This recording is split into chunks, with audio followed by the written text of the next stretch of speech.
Karena kita termakan sama standar kesuksesan yang diciptakan oleh masyarakat maupun media.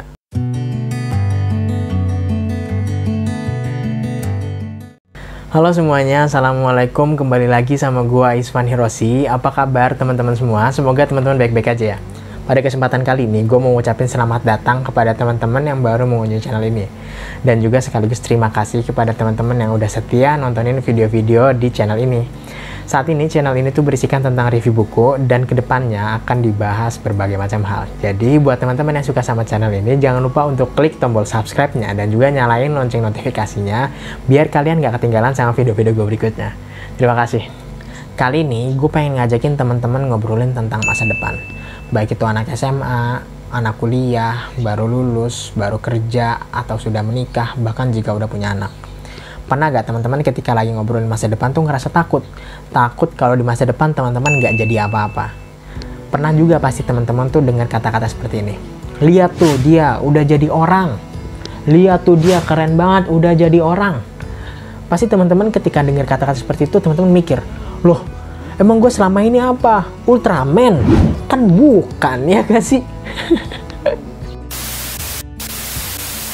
Awalnya tuh dengar kata-kata seperti itu tuh kayak bodo amat ya gak sih? Kayak biarin aja gitu. Tapi kalau terlalu sering lama-lama kita sebel sendiri. Bahkan gak bikin kita nyaman. Sekarang gini, siapa di antara teman-teman yang punya mimpi untuk kuliah di kampus negeri tertentu? Atau punya mimpi jadi PNS? Pengen jadi pengusaha? Atau pengen sekolah S2 di luar negeri? Kenapa teman-teman punya mimpi tersebut? Jawab aja pertanyaan kayak gitu di dalam hati teman-teman ya. Nah, kalau misal gue boleh nebak, mostly pasti karena teman-teman pengen sukses, bener gak? Ngomongin masalah kesuksesan itu hal yang sensitif, ya gak sih? Tapi Alfi Syahrin membahas ini secara menarik melalui bukunya, yaitu Jika Kita Tak Pernah Jadi Apa-Apa.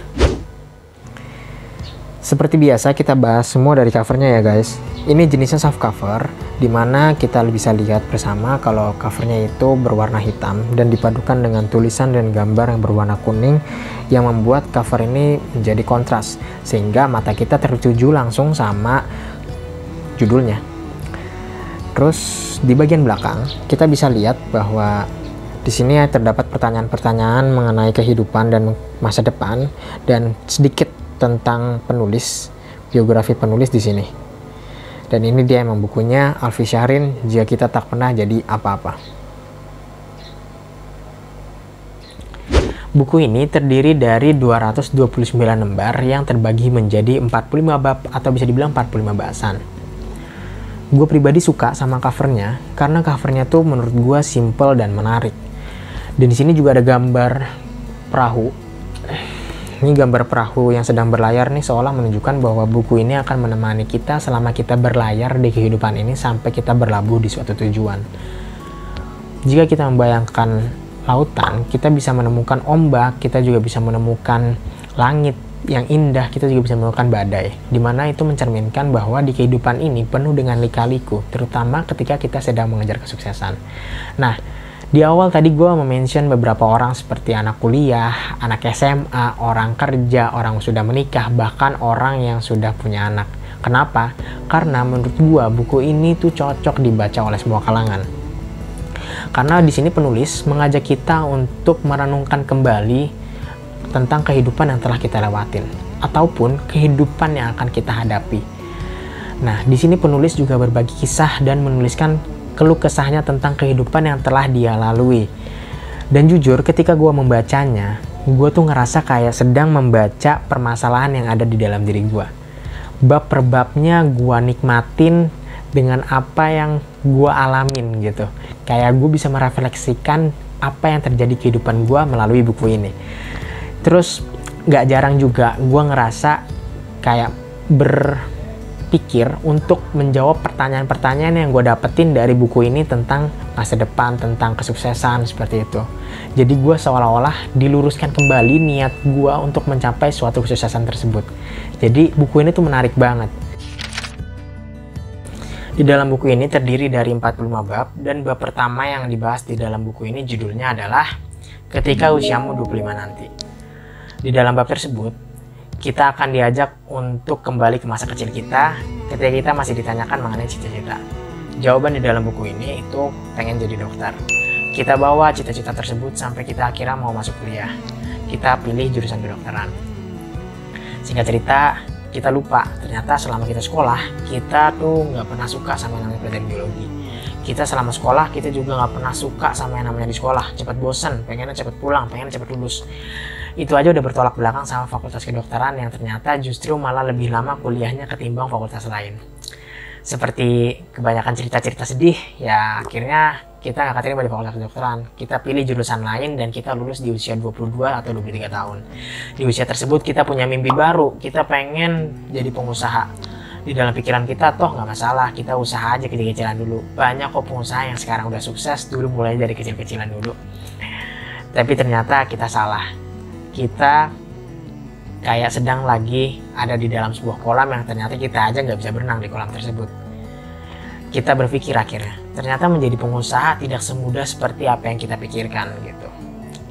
Akhirnya kita mundur dan kita mencoba menjadi karyawan. Dan sayangnya ketika kita menjadi karyawan, kita nggak pernah mencintai apa yang kita kerjakan. Kenapa sih hal tersebut bisa terjadi? Karena kita termakan sama standar kesuksesan yang diciptakan oleh masyarakat maupun media. Kita suka sering dengar, kalau kita pengen sukses kita harus ngambil jurusan A, B, C. Atau kita kalau misalnya pengen sukses kita harus kuliah di kampus A, B, C. Belum lagi kalau misalnya kita juga pernah dengar, kalau kita mau sukses kita harus jadi pengusaha, kita harus jadi PNS, dan masih banyak yang lainnya. Coba deh, berhenti sebentar, berhenti. Kita coba lihat keluar, lihat langit. Di situ ada awan kan. Awan tuh nggak berbentuk, nggak berpola, dan nggak simetris. Awan tetap awan, dengan ketidakberaturannya awan malah terlihat indah dan menakjubkan. Awan nggak butuh standar apapun untuk tetap jadi awan. Begitupun kita, kalau kita mau sukses, kita nggak butuh standar-standar tersebut. Kita bisa sukses dengan caranya kita masing-masing, kayak gitu. Contohnya ini, di sini ada salah satu kisah Jeff Bezos. Siapa yang nggak kenal Jeff Bezos sekarang, pendiri Amazon dan pemilik Amazon sekarang kali ya? Itu dia saat memulai karirnya, memulai Amazon itu di saat ketika internet belum semarak sekarang, belum rame, yang internet mungkin masih jarang. Tapi dia tetap berusaha, dia tetap tekun, dia tetap menjalaninya dengan sepenuh hati. Kemudian dia nggak memendulikan apa yang orang lain pikirkan tentang kegiatan yang dia jalanin. Apakah dia memikirkan apa yang dipikirkan masyarakat dan media saat itu? Kalau iya, mungkin aja kita nggak dengar kata-kata Jeff Bezos saat ini. Karena pada dasarnya dia tidak memedulikan apa kesuksesan yang telah diciptakan oleh masyarakat dan media pada saat itu. Nah, itu adalah merupakan salah satu contoh sederhana tentang kesuksesan, tapi itu bukan seluruh penjelasan kesuksesan yang ada di dalam buku ini. Di buku ini juga akan dibahas mengenai ngerasa salah jurusan, nggak keterima di kampus negeri, telat lulus, PNS, karyawan atau pengusaha, dan masih banyak yang lainnya, dan gue yakin ini menarik semua gitu. Yang pasti gue sangat merekomendasikan buku ini untuk dibaca oleh teman-teman semua, oleh semua kalangan, karena ini menarik dan ini benar-benar bermanfaat gitu ya sama apa yang kita kejar di dunia ini gitu. Sekian mungkin penjelasan buku ini di video ini. Buat teman-teman semua yang udah tonton video ini sampai habis dan udah baca buku ini juga, bisa kita diskusikan buku tersebut di kolom komentar di bawah. Dan juga teman-teman bisa follow gua di Instagram @isfanirosi. Di situ kita bisa follow-followan, terus kita bisa ngobrol tentang konten menarik berikutnya ataupun bahas-bahas yang lainnya. Nah, paling itu aja. Terima kasih semua yang udah menonton videonya sampai habis. Kalau kalian suka sama video ini, jangan lupa kasih like ke video ini, share video ini ke media sosial teman-teman semua, klik tombol subscribe dan nyalain juga lonceng notifikasinya, karena gue nggak mau teman-teman ketinggalan sama video-video gue berikutnya. Terima kasih, sampai jumpa di video berikutnya. Wassalamualaikum warahmatullahi wabarakatuh.